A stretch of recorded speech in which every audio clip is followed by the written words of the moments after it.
Ladies and gentlemen, thank you for clicking on this video. Today I got the platinum for Demon's Souls Remake. The original came out all the way back in 2009, which was 16 years ago. What the fuck? But the remake dropped in 2020, which is crazy now that that is 5 years ago. That felt like yesterday. But to my knowledge, it's pretty much the exact same game with no changes other than graphics. And in the Elden Ring video I did, some of y'all were scaring me in the comments saying that Elden Ring was the easiest platinum in the whole series and that I haven't seen nothing yet. So today we're gonna see if that holds up or not. Demon's Souls has 37 trophies including the platinum itself, and it's a decently chunky game, clocking in at about 40 hours to complete and boasting a 7 out of 10 difficulty. But listen, I've beaten Elden Ring like 20 times, so this can't be that hard. Also, if you haven't heard from my other videos, I'm currently trying to platinum every single game in the Soulsborne Hero series, if that's what you want to call them. And at the end of every video, I'm going to rank them in order from worst to best. And of course, if you enjoy the video, make sure to drop a like and subscribe. Now, without further ado, let's get this platinum. So this game starts off exactly as you'd expect from a Souls game, with the character creation, of course. And in my last video, I made my character Kratos. But for Demon's Souls, I went in a slightly different direction. Honestly, you could probably tell who this is before I'm even done creating him. But like, why does he actually look exactly like him in real life? Like, look at this shit. It's a spinning image. Credit to this video for the creation. Also, I made my character a knight because I thought it was by far the coolest looking armor, and also because I like melee builds. Then a brief intro cutscene plays, and it shows our character walking into what seems to be a dimensional rift. I don't know what the hell this is. Looks amazing though. And then I was actually able to start playing the game, and I was not expecting the graphics to be this good, considering the fact that Elden Ring came out like 2 years after this. But the difference between Elden Ring and this game is that Elden Ring was a PS4 game that was ported over to the PS5, while this was made exclusively for the PS5 and was able to take advantage of all the hardware upgrades. And as a result, it actually looks better than Elden Ring. But anyways, what I'm going through now is just a quick tutorial area before you get put in the main game. And of course, it wouldn't be a proper tutorial to one of these games without a boss at the end. Now, just like Elden Ring, you're not supposed to really beat this boss. It's supposed to kill you and then teleport you to the main area. And I don't want to brag, but you know, I beat the boss first try. Being an Elden Ring player, this was just light work for me. And I'm the best Souls player of all time. And if you don't beat this boss on your playthrough, you're terrible. But if you do manage to beat him in your playthrough, you'll see this giant dragon. And let's just say it doesn't really end well for you. We then wake up in an area called the Nexus. This is the main hub of this game. Think of it as like the round table hold from Elden Ring. And we have to go through here to get to the first actual area of the game. So let's go do that now. Alright, here we go. This is the Boletarian Palace, and I think this is the coolest area in the game. I really like it. So this first part is generally pretty easy to get through. I mean, I would hope so. It is the first area in the game. And eventually traversing this area led me to the first actual boss of the video. That tutorial one doesn't really count. And this is honestly one of the easiest bosses I've ever faced. He's just a giant ball of slime with a bunch of little slime enemies attached to him. Just throw some fire bombs at the little slimes and then the big guy is wide open. After a little while of doing this, you should kill him with no problem. Very easy boss, good introduction, and it gets us the first trophy of the video. Then I went to the Maiden in Black, and spent the souls that I got from the boss fight to upgrade my character a little bit. This isn't for a trophy, I just wanted to show you the Maiden in Black. Is she a baddie? That's what I'm saying! Then I ran across the castle ramparts while being chased by a giant bloodthirsty dragon. And I'd be lying if I said I wasn't clenching my butthole during this segment. But eventually I found the next boss. This is the Tower Knight, one of my favorite bosses in the game. Attack his legs and eventually he'll fall down, allowing me to slice and dice at his head, which is his weak spot. This is also a double trophy boss fight. The first is just for beating him, but the second is for beating him without killing any of the archers who are constantly shooting at me during the whole fight. But honestly, that wasn't too hard. I just had to time my dodges more precisely and I got both trophies with relative ease. However, this starts a trend with a lot of the bosses in this game. About half of them have a missable trophy tied to them, and I just really have to pay attention to the trophy list or else I might miss something very important. I then tried to get this trophy, which requires another player to summon you. And this is one of the issues with this game. The servers are kinda dead, so it took me a while to actually get summoned. And I decided to refight the Tower Knight because let's face it, I don't think anybody's struggling with the other boss, so I figured someone is probably struggling with this guy. And I was right, because eventually I got summoned, and together with the power of friendship, we killed the boss. Very good stuff. Then I went to the next area, which is the smithing grounds, and eventually I found the armor spider boss. And this guy was kind of annoying because if you get hit by his spiderweb attacks, you can't really move, so try to avoid those. But besides that one attack, he's pretty easy. I beat him on my first attempt, and I got a trophy.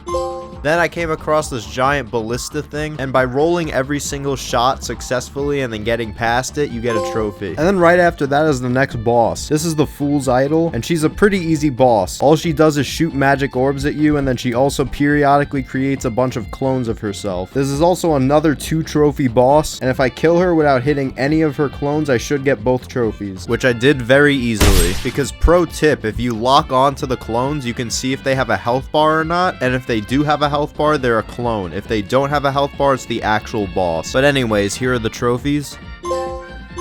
Then while randomly wandering around, I found this guy in a jail cell, and I got a trophy for freeing him. I then had to run past these stupid skeleton enemies that roll after you like Sonic the Hedgehog. Seriously, these guys suck. But eventually I did find the boss. This is the Adjudicator, and he is yet another double trophy boss fight. The challenge I had to do this time was killing him without having him fall down. And a surefire way to complete this is by just spamming him with a bow and arrow from above. I chipped away at his health for what feels like a few minutes. Yeah, it took a while, but I did kill him eventually and got both trophies.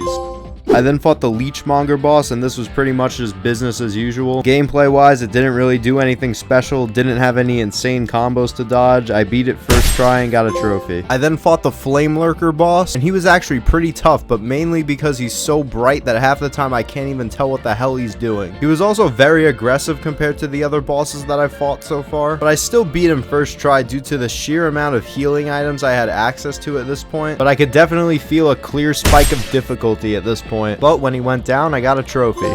I then immediately started fighting the Dragon God because his boss arena is literally right after the Flame Lurker. And I have to say, this is the most disappointing fight in this game. In my Elden Ring video, I made it very clear that I don't really like dragon fights, but at least those fights are actual boss battles. This fight, if you can even call it that, just consists of you running behind walls, waiting for the boss to de-aggro so he doesn't one-punch you. Then you finally get to this ballista-looking thing and shoot him. And that was the first stage of this boss fight. And then the second stage is just a glorified parkour course while still staying out of his line of sight. And then you go to another ballista and shoot him again. This gets him very low, and the remainder of this fight is just beating him up while he just stands there and does fucking nothing. What a disappointment, especially considering that this is the guy that one-shots you in the beginning, and he's in like all the fucking promotional material for this game. Anyways, this was a 2-trophy boss, and the second trophy was for killing him with these gauntlets that you find somewhere. I don't really remember where I got them from, but I kill him here and I get both trophies.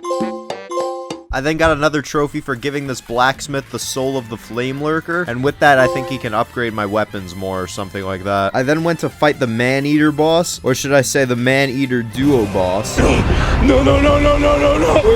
wait.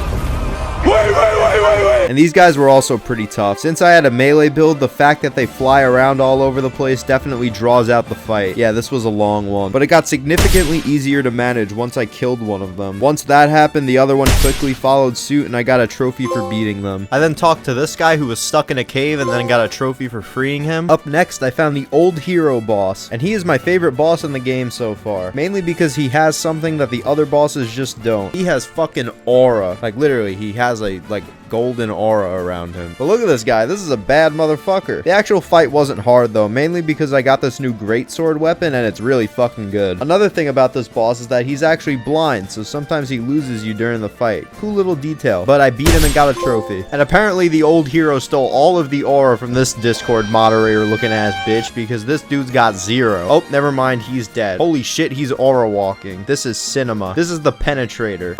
And he's a very cool boss with a very cool looking sword, and I gotta beat him while keeping my NPC buddy named Bjor alive. And I was doing well until I accidentally hit him with my greatsword. I didn't even know I could hit friendly NPCs mid-battle since you couldn't do it in Elden Ring. This caused Bjor to do this. And also he got pissed at me and now counted as an enemy, so I couldn't get the trophy. Fuck my life. But that's okay, because I have to refight this guy in New Game Plus anyway, so for now I gotta settle with just 1 trophy for killing the boss. And unfortunately, I had to put down Bjor like Old Yeller. I'm sorry, boy. I'll be back for you the next playthrough. I then copped a Discord mod fit and tricked this idiot up here into thinking I was one of them. I then murdered him in cold blood and then got a trophy for rescuing this NPC. Then I had to cross the first of many poison lakes in these games. These these are just my favorite locations. I sure do love dying. This lake leads to the Dirty Colossus boss, and he does basically nothing except poison you a little bit, but it was nothing I couldn't handle. I'm telling you, this greatsword just makes easy work of every single boss in this game. If you're gonna play this game, give it a shot. Extremely easy boss, beat him first try yet again, and got a trophy. After that, I fought the old monk boss, and this is literally just an NPC boss. Genuinely one of the easiest bosses in the whole game, and I get another trophy for beating him. I then got another trophy from picking up the sword out of the ground in a secret area, and I got to that secret area thanks to a system in the game that's called Tendency. It's basically like an honor system from Red Dead or Mass Effect, and being high honor unlocks new areas such as the last one. There's also a lot more to Tendency, such as... but I'm not gonna really talk about it in this video, otherwise it would be an hour long. Trust me, you really don't want to hear me ramble on about Tendency. It's really not that interesting. Just know that some quests and areas require high honor and others require low honor. Alright, and we're moving on. As you may have already seen on your screen, I'm currently in a very intense invasion against this guy. He fought valiantly, but nothing can save him from vicious back shots. And winning the invasion got me a trophy. I then got a trophy for giving this NPC a sword, and he immediately tried to kill me with it. Unfortunately for him, he didn't last much longer. I then fought one of the best bosses in the game. This is the Storm King, and this fight is kind of similar to Rykard from Elden Ring, in the sense that it gives you a sword in the boss battle that is super effective against that boss and only that boss. And the sword that they give you in this game is really fun to use. And the spectacle of this fight is just amazing. Awesome looking boss arena, awesome environment. It really makes you feel like you're fighting against like Godzilla or like Cthulhu or something like that, because this guy is just absolutely massive. But yeah, really great fight. Even for a gimmick fight, it was still a lot of fun, and for me it was one of the highlights of the whole game. But of course, when I beat him, I got a trophy. Then I fought Maiden Astraea, and this is yet another double trophy boss. She has this armored guard protecting her from me, and I have to kill the boss without killing the guard. And the best way to do this is to just spam arrows at her from far away, and the guard will never aggro onto you. And after a long time of spamming, I killed the boss and got both trophies. I then got this trophy for learning every single miracle in the game. Crazy thing is, I got no use out of like any of these because I didn't use magic the whole game. I then got this trophy for collecting every single ring, which I've been trying to do since the start of the game. And while I won't show me collecting literally every single one, because to be honest, it's really not that interesting, I will show two of the most unique and entertaining rings to get. For the first one, there's this evil lady named Mephistopheles, and she wants me to murder all of my NPC friends that I made throughout my journey. And I really didn't want to do that because that's kind of fucked up, but it was for the greater good of the platinum trophy experience. Then once I completed the mission for her, she immediately tried to kill me. What the fuck was all that for then? All that mindless murder and bloodshed on those poor innocent NPCs. Oh yeah, ring. I got a ring for killing her. Alright, maybe it wasn't so bad. And the second ring is held by this guy, and he is tanky, like extremely tanky. Like I don't even know how you're supposed to fight this guy normally. So I cheesed him by stun locking him and taking him to the stairwell where we both fell to our deaths. Uh-oh.